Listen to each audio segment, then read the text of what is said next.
This is going to be a video on the jobs guarantee, federal jobs guarantee that I've seen discussed on both MeWe and Twitter recently, that I really am against, except in the sectors of sanitation and or environmental cleanup, together with infrastructure in terms of transit, which in some ways sanitation is infrastructure, but in some ways they really are kind of different. But beyond that, those sectors, I see that the concept of a federal jobs guarantee is absolutely negative. Mainly because there are two ways to structure a federal jobs guarantee. There is to say to people that we are going to, as a government, guarantee this many slots in these different job titles nationwide, or they're going to say, and specifically say to people that apply for jobs, hey, we're going to put you in this. And either way, it's a dictatorial system that, and oh, by the way, I don't want, and this is a problem, is that the jobs that are going to be remaining that are not, that really, are going to be future jobs that are going to carry off into the future, for the most part, they're going to be in the arts, they're going to be creative, they're going to be independent sorts of things.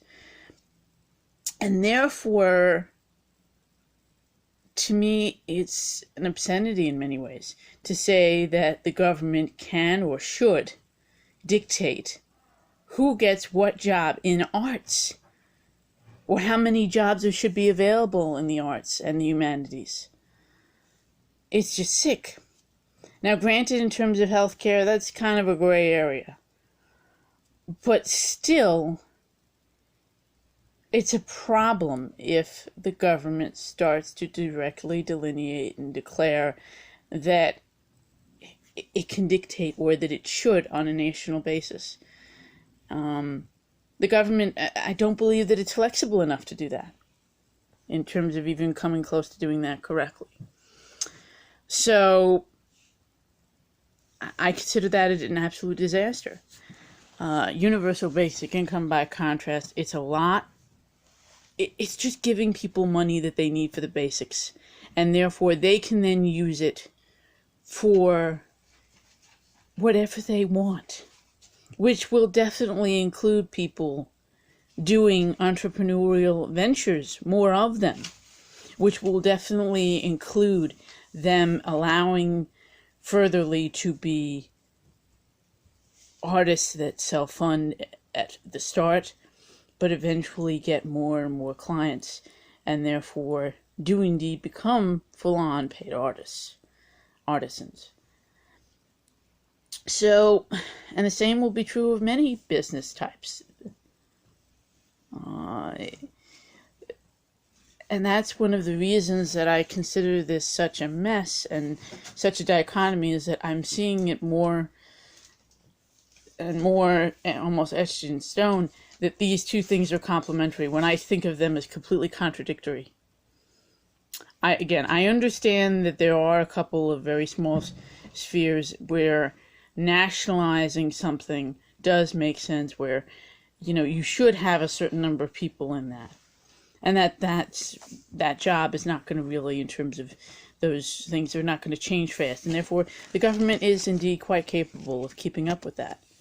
But most jobs are not of that ilk, and with a 42% unemployment rate right now in terms of real unemployed, and the desire for at least most of us to get rid of and end wars for profit, even after we pour more people into infrastructure, we're still going to land up with about the same rate of unemployed. And that's why this is so ridiculous to me. I don't want government to dictate jobs in the arts.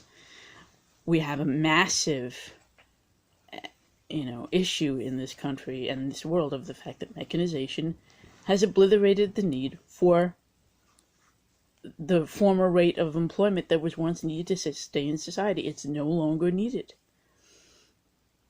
And therefore, It's time to restore the concept that you no longer need to, quote unquote, work to live.